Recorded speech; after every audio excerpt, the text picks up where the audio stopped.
Hello, everyone. Uh, we're here for another edition of the Etiquette Show, and we have an amazing guest today, fabulous guest, Senator Larry Smith. And I'll just introduce you a little bit about Senator Larry Smith. He's very well known, but some people may not know about the amazing living legend that we have today. Senator Larry Smith is a graduate of Bishop's University and McGill University in 1976. 1972 to 1980, fullback with the Montreal Alouettes. 1992 to 1997, he was the commissioner of the Canadian Football League, CFL. 1997 to 2001 and 2004, president and CEO of the Montreal Alouettes. 2023, inducted into the CFL Hall of Fame in the builders category, and 2011 appointed to the Senate by the Right Honorable Prime Minister Stephen Harper. Thank you very much. Welcome to the show, Senator Ms. Smith, and we have a great honor for you to be here today. Well, thank you for having me. Look forward to speaking with you. Awesome, awesome. So we wanted to bring you to the show. We're excited today because, as you are aware, Senator Smith, there's a variety of rule changes that the new commissioner, that replaced Commissioner Ambrosi, introduced, that has raised a lot of controversy. I know and many Canadian fans are aware of, our the great quarterback Nathan Rourke, who's concerned about it. He said he didn't like the rules. Many Canadians are concerned that our national institution is under threat, particularly when we have an environment today of a heightened national consciousness, where Canadians are in an unprecedented way. Even people who used to call themselves separatists, who said this the first time, I feel a sense of Canadian identity with the threat of Trump, wanting to make Canada the 51st state and all the tariff threats. And, our Prime Minister Carney, he had talked about, elbows up during the election. And now Canadians who are facing this environment of national consciousness, at the same time ongoing threat, many Canadians have felt that maybe the CFL is being a little tone deaf with respect to having all these changes and rule changes in the CFL without the type of consultation, according to Nathan Rourke, that such rule changes should merit. Many Canadian fans feel left out. So just wanted to get your sort of insights and what do you think of all this, because I know that when you were commissioner, you were an extremely tremendous ambassador of the game when you had expanded into the United States with many franchises from Texas to Baltimore and Shreveport and other franchises. There was no conversation about changing the rules of Canadian football. It was like unswerving commitment to our national institution. And at no time did I ever hear about, the need to make the game more exciting by changing rules. So just wanted to get your insight on what's going on. And, as far as your tremendous background as a player and a commissioner and now a senator. Well, I think it's important to understand the dynamic of what the CFL has lived through during its history. And if you look into the 70s, the 70s were a great era for the CFL. We had, for instance, when we played in Toronto against the Argos, we had 48,000 people packed into the stadium. And when you went out west to Winnipeg or Calgary, everything was sold out. We got to a point in the late 70s, early 80s, where the commissioners realized that they had to generate more revenue. And the challenge that the CFL has always faced is an economy of scale challenge. And here we are, we're a professional football league. And then again, the NFL is a huge conglomerate, very, very wealthy game, which basically is really, if we're honest, supported through television and media in terms of the value that's created for these franchise owners. So as I look at what's going on now, because I was lucky enough to be involved in the expansion project that we implemented from 1990 to about 1996.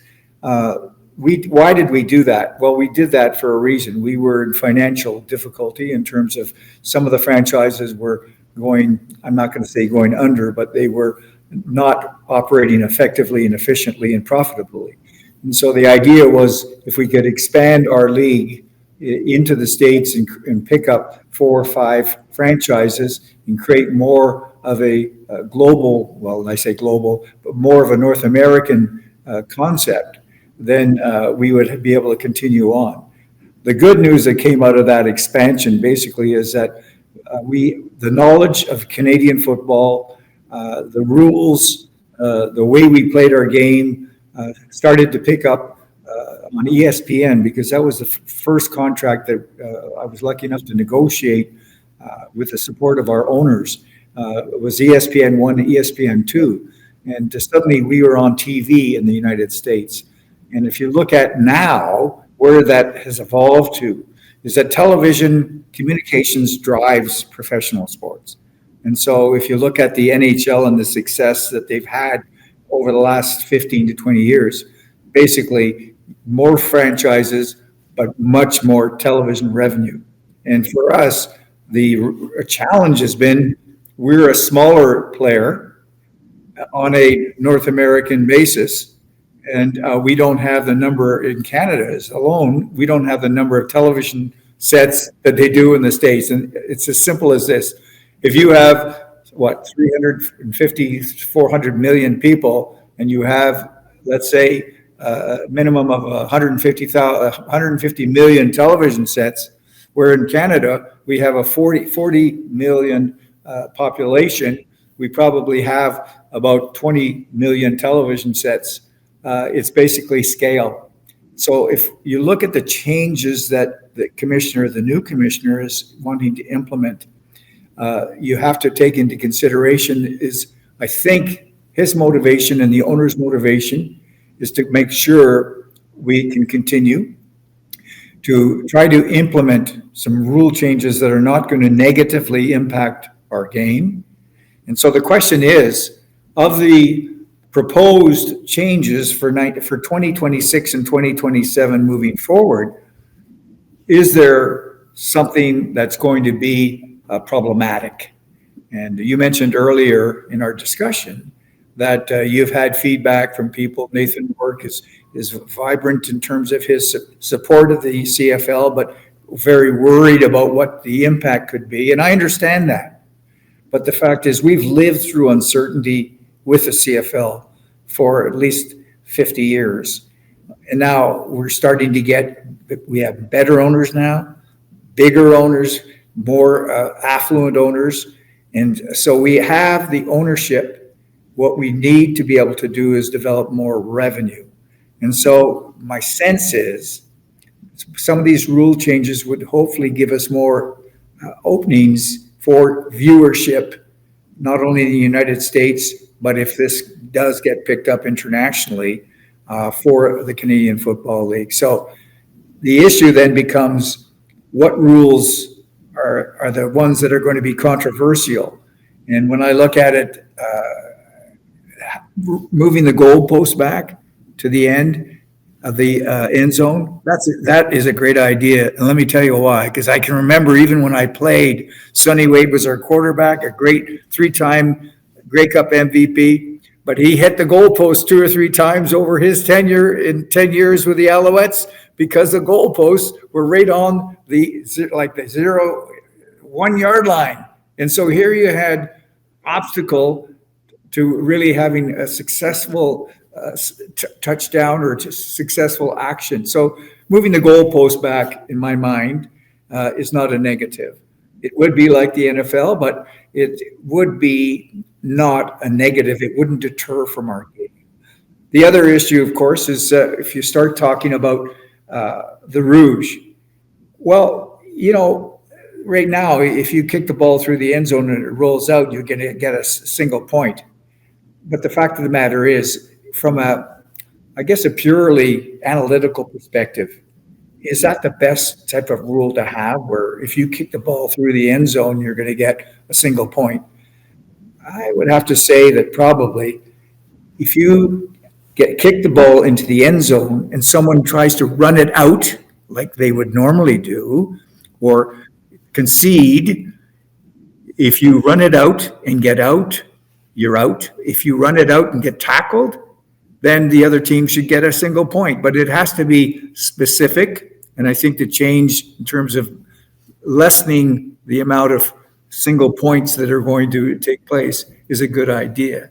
And then you also have the idea of teams on the same sidelines. That is an antiquated, outdated rule, which needs to change so that you're going to have opposite sides of the field for the teams in terms of where they're going to be sitting and located, which is it's a good thing. So I guess the most controversial, and I've got my little pad here because I wrote down some notes, is probably the length of the end zone. Now, we have a bigger end zone than they do in the United States. And so I guess if we take this down for the end zones, they're going to shorten 20 to 15 yards. Now our end zones are 20 yards. In Montreal, I do remember that because we did the expansion of Percival Molson Stadium when I was running the team, is that we always had a cutoff end zone corner, which made it more difficult for long passes to be completed in that end zone because it was on an angle. And so if you ran over the angle, you were out of bounds. So the consistency of having a shorter end zone, but still larger than any other professional sports league in the world is not necessarily a bad thing. So I guess for me personally, the only rule probably, because you're going to be changing your time clock, because right now the officials have to whistle in the time clock, right? And so having a situation where you're going to have 30 or 35 seconds to get the ball into play is basically the officials just going to whistle it in, and then automatically your time clock's going to go on. So it's going to be a constant flow, and it's going to put more pressure on the quarterbacks to get themselves organized in their huddles to make sure that they get the play on and completed.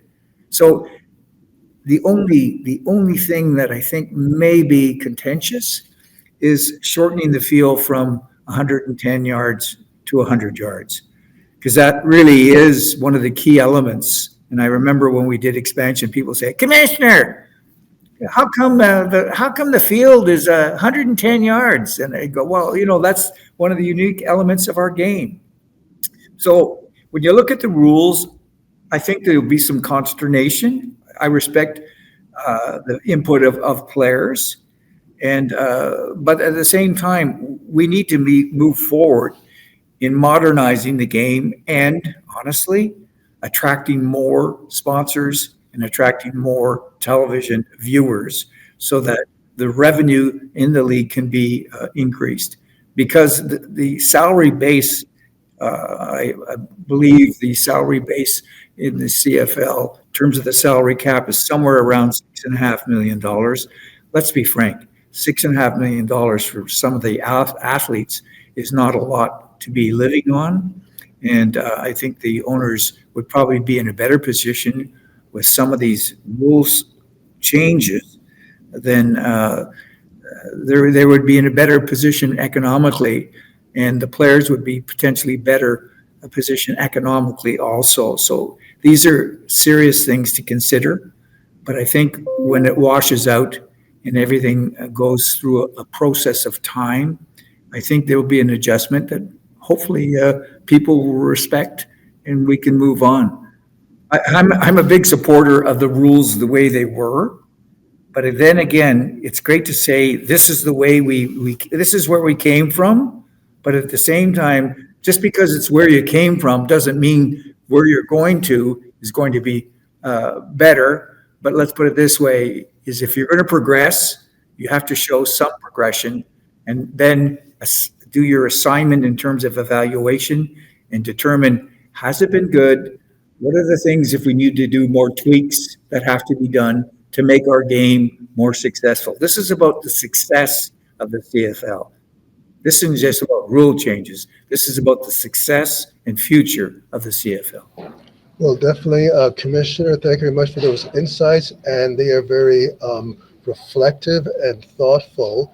But with that said, Commissioner, I think that, as you said, you have been a great defender of the game as it is, but at the same time, you're open to what you call modernization. But for many of the fans, why couldn't there not be an opportunity for the CFL, the Board of Governors, and the fans and the players to, rather than to rush into these rules, why couldn't we have together, particularly all the fans have been there supporting, going in the stands, buying season tickets, the players who are ambassadors of the game. Why couldn't the new commissioner have said, okay, these are the changes we're contemplating. Let's have a conversation. We're going to have a conversation with the players, the fans, and to find out moving forward whether and to get a collective consensus on where we can modernize the game to make that more successful. Wouldn't that be a more constructive approach than just unilaterally making changes which upsets and destabilizes your existing fan base? Because I don't think the commissioner wants to offend those people who have been coming to into the stands when the CFL is particularly a very much a gates-driven operation. It's not like the NFL, which is just rides on sponsorship money, and this is not so gates-driven. So, what do you think? What do you have to say about those people, including the person championing that petition, that American, who wants to at least to have a conversation before all these rules start taking effect? I guess probably the truthful response to what you brought up, which is an excellent point, is that when you're hired as commissioner, you're dealing and negotiating with owners. And the owners are the control mechanisms, individuals in the league. And so when you're hired under a mandate. Now, everyone said that I started expansion. Whoa, wait a second. I didn't start expansion. Basically, when I was interviewed by the 6 owners at the time through the headhunter, basically they laid out on the table what sort of rules of conduct they wanted to implement with the new commissioner going in. So, first question is, our new commissioner, when he went through the interview process, I can never assume because you make an ass of you and me, but the fact is he probably was instructed or suggested to that there needs to be some change in terms of modernization. That would be my guess. Now, having said that, there's 2 ways of doing these things, right? So what's the first way? That is to actually lobby, to question, to do a polling of your fan base to see how they feel about potential rule changes. The other way, of course, is you sit down with the Board of Governors, and the Board of Governors say, look, we have these leaks in ABC places within our franchises, and we have to make sure that we plug those holes so that we can move forward into time and be more successful. So I'm not justifying what the commissioner does because every situation is unique to the person at the time they come in. Okay. But I can tell you that the league is in much better shape now than it was when I got involved. But most commissioners would probably tell you the same thing. But the fact of the matter is that your point is an excellent point. And you can always look back once things are done and say, well, Nathan Rourke can say, well, he didn't talk to the people and he just pushed this on us. But the fact of the matter is that maybe, just maybe, the commissioner was hired under the mandate that he would affect some change. And again, this goes back to your point earlier. could it have been done in slightly different way so that you could get more buy-in from your base, which is your fan base? So, I mean, that's within sort of just experience and trying to be direct, but trying to be empathetic, Mhm. best I can be. Yeah. So with that said, Senator, one of the points which I think that many fans are sort of offended by in terms of the concept of modernization is that the new commissioner, again, I don't blame the new commissioner for this because he's acting as a representative of the board of governors. The board of governors, all approved this unanimously, the rule changes. So this cannot be blamed on the commissioner. He's just doing his job to serve the board of governors. But I think the concern of many fans is this idea of making the game more exciting. Now, I think that as a longstanding Canadian fan, football fan, and many fans, we all, I think 95% of us can agree on, in terms of the fan base, that we believe that Canadian football as it is, including when you were a commissioner, that Canadian football is more exciting than American football. We believe that, and when we look at, for example, the overtime, we've noticed that, for example, over the years, the NFL has looked to the CFL into making its own innovations as far as modernization. A great point is the overtime. Now, the overtime in the CFL used to be a sudden death. It used to be a completely horrific, in my view. Whoever gets the ball and scores, that's the end of the game. Whereas in the CFL, we had this very creative overtime style, which is sudden death, and it was like back and forth. And when you have an overtime in the CFL, you were guaranteed to have excitement. And all Canadians know are crazy Grey Cups where it's decided the last few seconds of the game with a 20-second play clock. Whereas in the NFL, I stopped watching the NFL truthfully from when just after Aikman was a quarterback and Tom Landry a long time ago, because in my view, the NFL games have become a boring, slow contest of football. And when I look at the CFL, I see excitement. I see craziness. I see with the Rouge and all this stuff going on.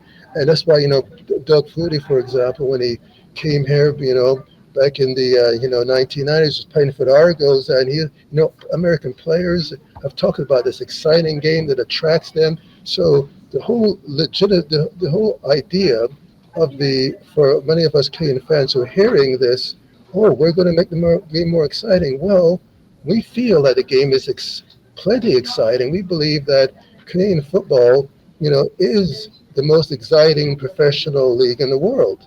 And when we look at, for example, in the States, we've had the USFL and the UFL, any league that has tried to emulate and be a NFL has died. Many of us are concerned about not only feel as our game is more exciting, but we feel that the attempt to homogenize us to NFL rules is going to make this less distinctive, less interesting, and we're going to be increasingly perceived to be a mediocre version of the NFL, and it's going to ruin our identity.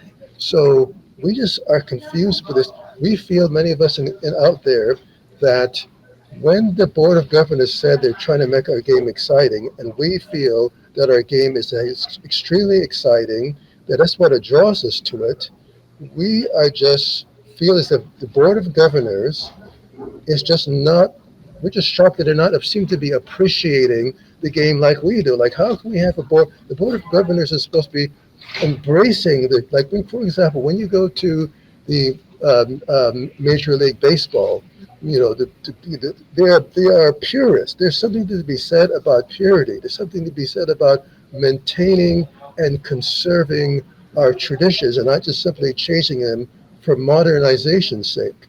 So what do you say to those fans out there, Senator Smith, who feel as if our game is more exciting than the NFL, and in fact, the Americans who watch the NFL, who discover the NFL, feel as our game is more exciting? What do you say to them when the Board of Governors thinks that they're going to make our game more exciting when we think our game is plenty very more exciting than the NFL? What do you have to say to those particular fans, and players to believe that. Well, I think that's probably another excellent point that you bring up is that in my mind, I always believed, even when I played, that the CFL was way more exciting than the NFL. And when we had Johnny Rogers, Heisman Trophy winner, come in to the Alouettes and he'd run backwards into the end zone, running faster backwards than he could run faster with frontwards. We had great athletes that came up. My brother-in-law, Dickie Harris, came out of South Carolina University, All-American, second or third round draft choice for the New York, I believe it was the New York Jets. But Dickie Harris and Johnny Rogers, two of the best punt returners in the game. Gizmo Williams from Edmonton, great athlete. So, I believe our game has always been better. The issue is, can the fine tuning that's been outlined by the commissioner, is there going to be checkpoints on this fine tuning? And which, if there's anything, are the most controversial elements of the changes for 26 and 27?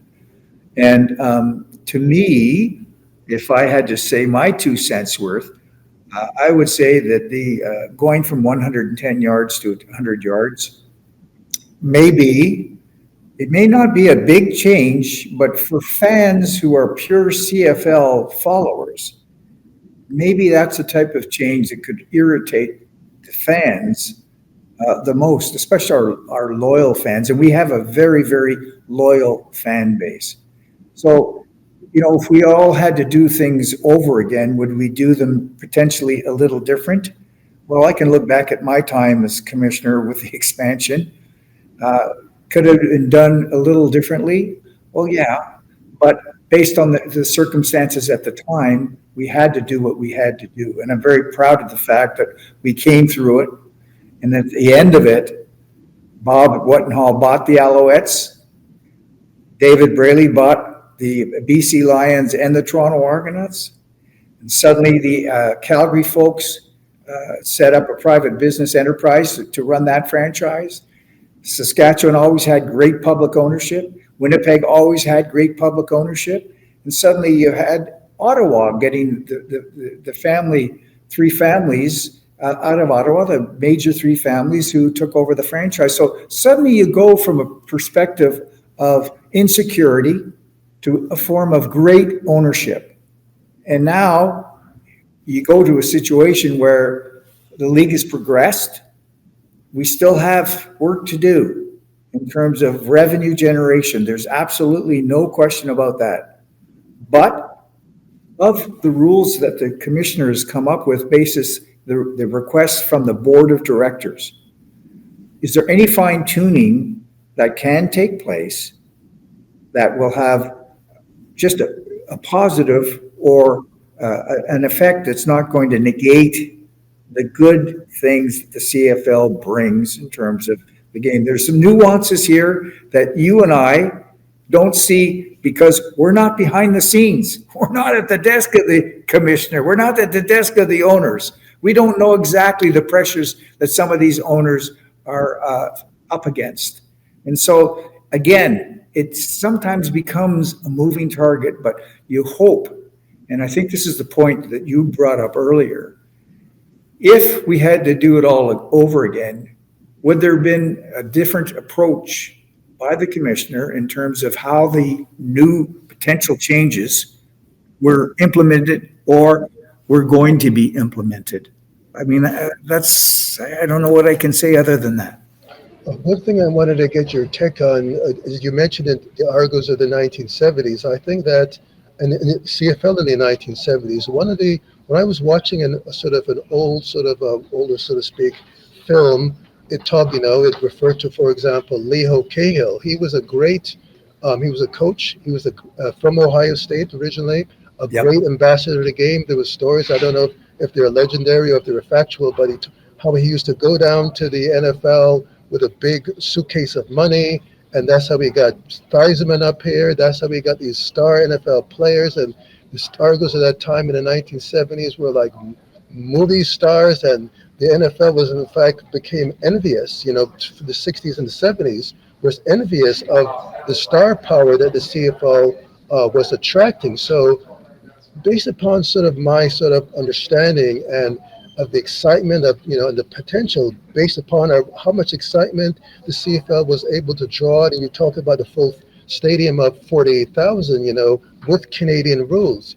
Is it a possibility, rather than changing the rules, is it possible that the CFL Board of Governors is trying to use the rules as a panacea to substitute for their comparative laziness, so to speak, on the marketing side? Because in my view, what we need to emulate from the NFL is not the rules and the 100 yard and all this other kind of stuff. What we badly need in the CFL is that we badly need better marketing.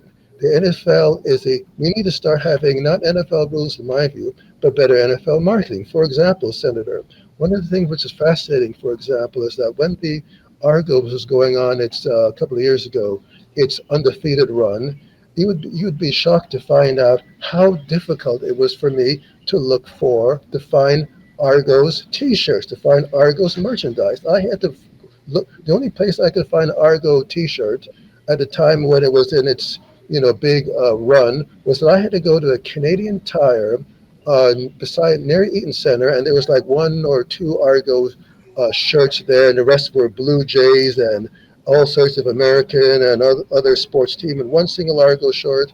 And in my view, the CFL is just, their problem is not the rules. Their problem that they need to modernize is their marketing. They need to be more coaches, need to be champions of the game. They need to be like Leo Cahill. They need to be aggressively going down to the States, bringing star players up here, trying to create alliances with Canada's biggest corporations, like the NFL does. They're very good at creating alliances. They're very good in the community among corporations, and all these alliances and selling for example, the CFL, like the logo, and putting the logo on your cereal and all this other kind of stuff, and bringing in money. Is it possible that the CFL needs to modernize more its approaches in marketing and driving revenue to the game and emulating the NFL that way, rather than just saying, well, we're just going to change the rules and that's going to make us successful? Like, do you think that the CFL needs to start emulating its approaches in the 1970s and bringing in fans? And I just wanted to get your thoughts on that. Well, I think that when you have a scale of business, and let's look at the scale of the NFL versus the CFL, and what we've been able to achieve in the CFL is our existence, the sale of the Canadian game. And I'd like to tell you that I think the biggest change that I've seen in the game has been the evolution of Canadian-born football players. The Canadian university system is turning up outstanding athletes. And it's not a case where, in my time, I was the first Canadian running back to start, I think, after Ronnie Stewart in Ottawa. Okay. And then all of a sudden, after I started and got to play as a regular first stringer, you had Neil Lumsden come up. You had Angelo Santucci come up in Hamilton, and then in Edmonton. Canadians started to achieve, and now Canadians, if you look at the rosters, the Canadian exact linemen, receivers, we have great players. So that is a very, very big positive.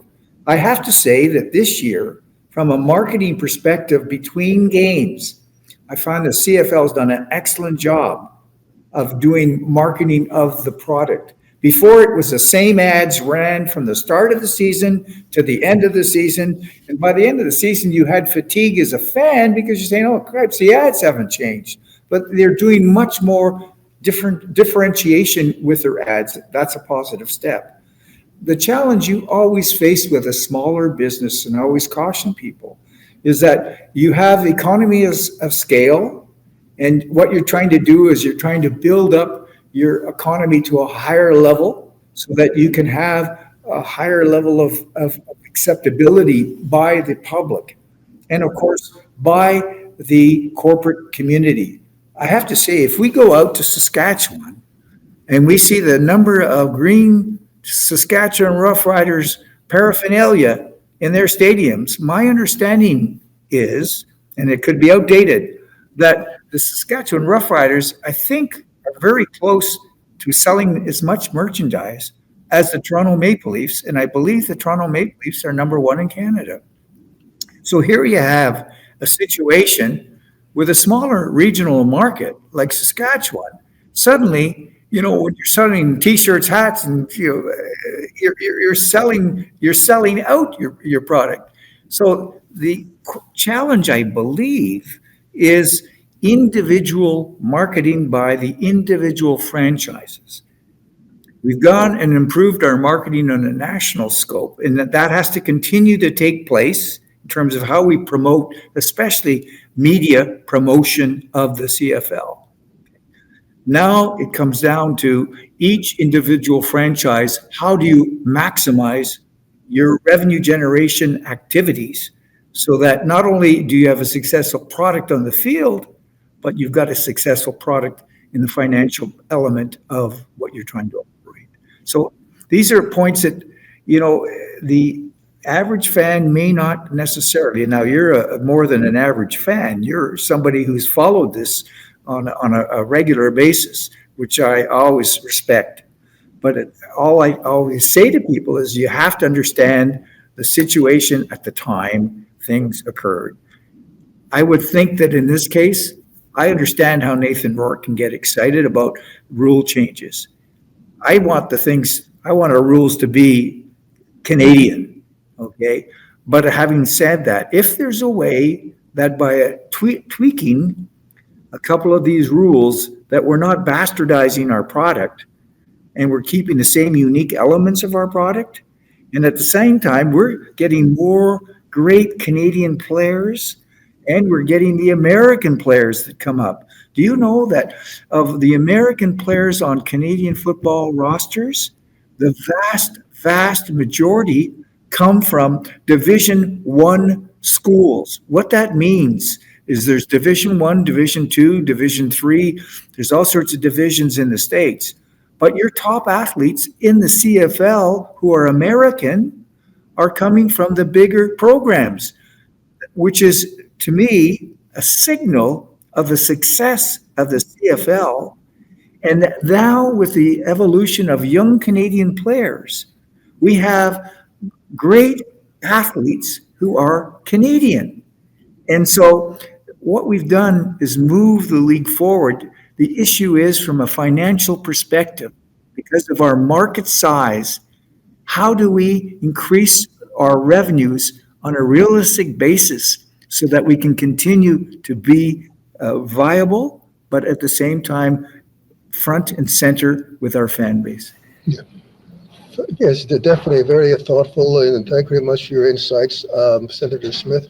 Another question I have is that, as we all know, youth sports, this whole decision of the CFL goes beyond, reverberates potentially beyond the CFL to the way in which Canadian football is played from the high schools to universities. And and my understanding is that, definitely the CFL has the right to make its executive decisions, but it is my understanding that, for example, that in amateur sports, for example, whether it's boxing and different other sort of sports, the amateur sports may not be the identical as whatever the professional sports. Like you could have amateur wrestling rules, and when the WWE or WWF wants to do its own rules, and that's their right to do so as a professional sport. So what about, for example, and with that said, what would you have to say to Canadians out there who who might be interested in the idea of saying that, okay, CFL has a right to do whatever it's want, but let us protect the Canadian rules as it stands in the university and college, university community college and high school system, so that we have a Canadian Football Act, so to speak, that says that, okay, these are the rules that the Canadian amateur sport is going to be playing by, so that we don't have, because of this our executive decision, a corporate decision by the CFL, we don't have the rules that governed you when you were commissioner. We don't want necessarily those rules to become artifacts. What do you think that that's a constructive idea, or would you be against the idea of the protection of Canadian rules in the amateur system, so to speak? Well, I'm not as informed on the amateur rules through the amateur groups in our country. Both my boys played in Bishop's University and Queen's University in terms of university football, and they had very good careers. Now, the issue of rules, I want to make sure in my own mind, and I'd be a proponent to support this, that we keep the rules, consistency of rules between the professional level and the amateur level, of having some homogeneous rules that stay in place. I would be against, and again, I'm not cognizant of what's going on today within the amateur status to the extent that I was when I was commissioner or when I was a player. But my hope is that people see the value of the Canadian game, and your point, which I think is an excellent point, of having consistency of rules at all levels of football are Canadian. Okay, now let's talk about one other thing, and that's touch football. And let's talk about the evolution of touch football. And I believe it's going to be an Olympic sport. Is that going to be in 2027 or 2028? And the other element is that you now have females playing touch football, which has opened up a new sport for ladies, which is great. I think it's fantastic that we have this opportunity for young ladies. Okay, so there is an evolution process that people who are going to take leadership roles need to make sure that they acclimatize themselves with the rules in place at the time that they devote their time to trying to assist and help and grow the success of the various levels of amateur sport, including touch football and including females who play, which is fantastic. And I was so happy to see the evolution also of women's professional hockey, the women's professional basketball, and it's been in States longer than in Canada, but the concept of the involvement of ladies, young women playing professional sports is fantastic. It really is fantastic. So we're going to have lots to talk about in the future, and there's going to be a lot of people that are going to devote their time and efforts to making sure that these new sports, and I'm saying new sports, but these sports and the evolution of these sports will play a very important role in our society. Yeah, definitely. I think that is great that that women are getting more involved in the game, that it's expanding sort of across genders to make whatever that can be done to make the sport of football successful. I think that is very important. I think that one of the great things that Ambrosi did as the commissioner is that he worked internationally to expand the game of Canadian football with different combines. I believe there's been players and interest coming in from places like Italy, Scandinavia, France, Australia, Japan. So the former commissioner definitely was a great ambassador, Ambrosi. That's why I give him great credit for expanding the interest of Canadian football and getting more international players. So great, getting those international players, and also, as you mentioned, Senator Smith, bringing, expanding sort of the gender orientation of the sport to both men and women. That's also sort of a great trend, also in general. And as you mentioned as well, Senator, franchises like Saskatchewan, they do a great job. We have a new ownership in BC, and there's a lot of local franchises. Ottawa does a great job as well. The Red Blacks in Hamilton at a local level and stuff like that. But I guess, you know, in terms of the CFL, in terms of the CFL as a brand, do you think they're doing a great job as a brand like the NFL is? I mean, it can't compare it to the NFL, but do you think there's more work to be done for the CFL to promote itself as a brand name that can and start to bring in those sort of that sponsorship dollars and working with Canadian corporations to cross promote? Do you think there's any more opportunities for them to generate more revenue that way? Well, again, you bring up an interesting point, but it reminds me of the politics in our country is that we have provincial jurisdiction and we have federal jurisdiction of rules in terms of regulations. Now, if you look at the CFL, we have 9 teams, okay? So we talked about expansion at one point in time, but it was a great experience, but it didn't pan out. But we got U.S. officials coming to Canada, participating in our game. We had our officials going down to the United States, participating in NFL games. So there was a cross-pollination that took place as part of the experience of expansion. So now, if you look at the situation, it would be really interesting to be able to have an analysis of each team's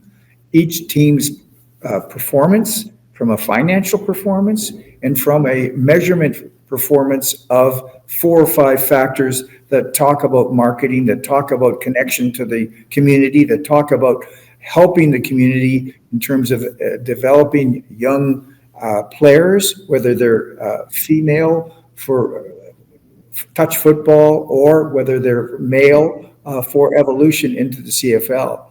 And so if you look at individual franchises, and I think you brought up the point earlier about the Argos in terms of, are the Argos doing the best job that they can? Because pinball is a great voice for CFL football.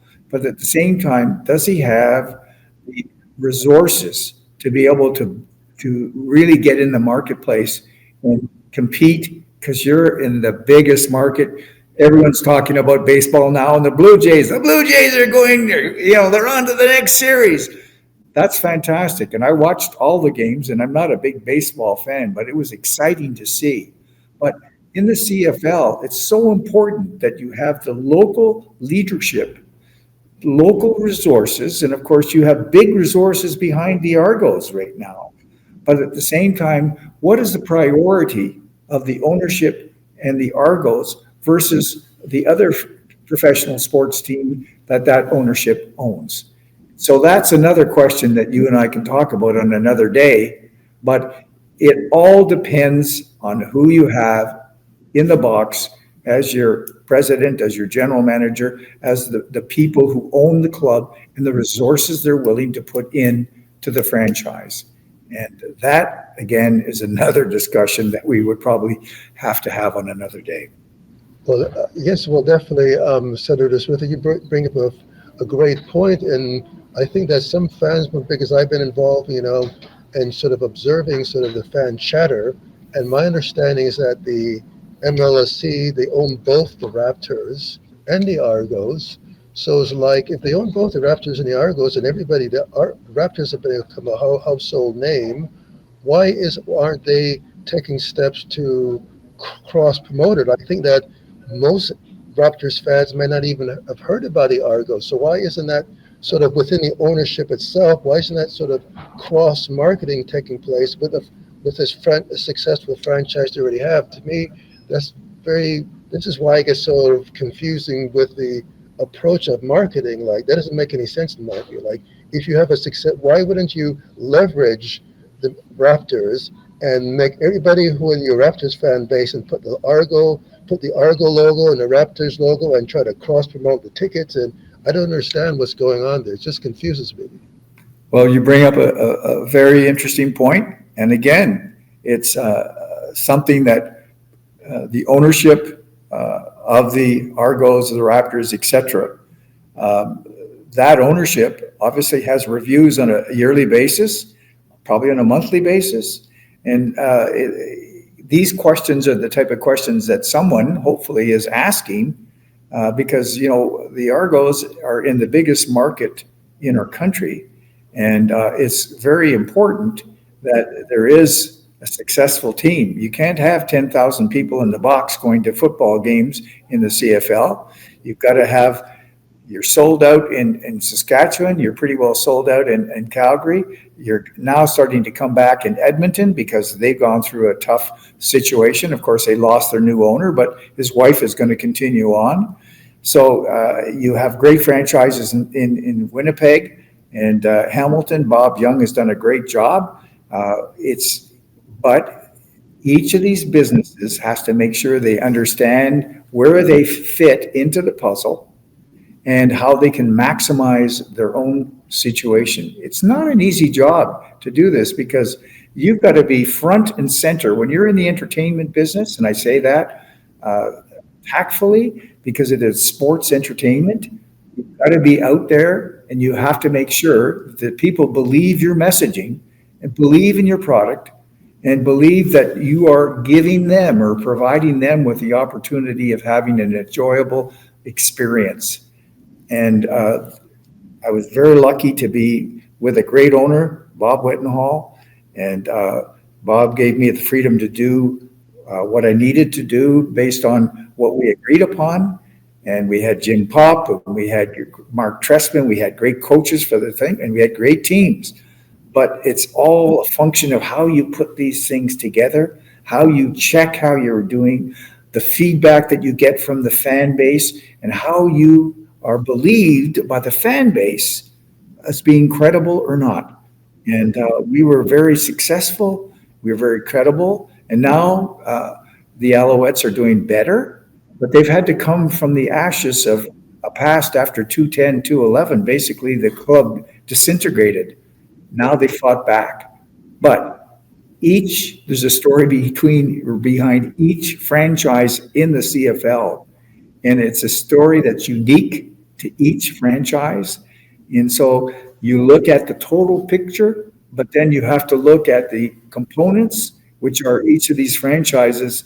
And that would be a fascinating study for someone like yourself or someone in your group to take a look at, to be able to do comparisons and to be able to say, okay, where is the individual franchise, but where is the totality of the league through the national office and the national branch of the commissioner and his marketing group? Honestly, when we started this thing, when I started as commissioner, I had basically one real assistant from a marketing perspective. But basically, we were out trying to sell franchises, and we had limited resources. Now the league's in much better situation, but there's more work to be done, and it's a day-by-day challenge. And it's the difference between the center, which is the league office, and then your franchises, which are the equivalent of your national versus your provincial and local. How to work these things together to come with a common effort that really is going to be bought by the fans. Canadians are very, very proud people. We're proud of what we have, but at the same time, we always want to have more, and that's a good thing. And what would be your final thought today, Senator Smith, if you had, for example, the room, let's say, with the players on one side, the fans on the other, and the Board of Governors and the Commissioner, what would you say to them to move forward in terms of any sort of healing process between all those parties? What would you have to say for them as somebody who has been a player, the Commissioner, and a Senator with all the tremendous experiences and insights you've shared with us today? That is an excellent question. I think what's important is you have to, and this is the commissioner's job. The commissioner's job is to be able to relate to the owners, to sell a vision. It's not necessarily the commissioner's vision, But it has to be a vision that the commissioner understands as part of his or her mandate to operate this Canadian Football League. And it's a position where there has to be checks and balances.